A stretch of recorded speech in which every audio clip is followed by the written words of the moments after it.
যখন দেখবেন বৃষ্টি হচ্ছে তখন দোয়া করবেন, দোয়া কবুল হবে ইনশাআল্লাহ।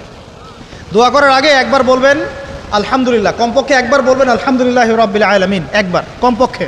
মানে প্রথমে আল্লাহর প্রশংসা করবেন, তারপর একবার দরুদ পড়বেন আল্লাহুম্মা সাল্লি আলা মুহাম্মাদ ওয়া সাল্লিম, তারপর হাত তুলে দোয়া শুরু করবেন।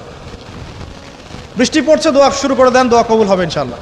আজান দিয়েছে, আজান এবং একামতের মাঝখানের সময়টা আছে, এই সময়টা কাজে লাগান, দোয়া কবুল হবে ইনশাআল্লাহ। নামাজে দাঁড়িয়েছেন, সেজদায় গিয়েছেন, সেজদায় দোয়া করেন, দোয়া কবুল হবে ইনশাআল্লাহ। প্রশ্ন করে অনেকে যে ভাই সেজদায় কি বাংলায় দোয়া করা যাবে? হ্যাঁ যাবে, যদি আপনার নামাজটা নফল নামাজ হয়। কোন নামাজ হয়? ফরজ নামাজে করবেন না, নফল নামাজে করতে পারেন ইনশাআল্লাহ। সেজদায় বান্দা আল্লাহর সবচেয়ে কাছাকাছি থাকে, এই সময়ে বেশি বেশি দোয়া করতে রাসূল সাল্লাল্লাহু আলাইহি ওয়াসাল্লাম তাগিদ দিয়েছেন। দোয়া করলে ডাইরেক্ট কবুল হবে ইনশাআল্লাহ। পিতা মাতার খেদমত করে দোয়া করেন, দোয়া কবুল হবে ইনশাআল্লাহ।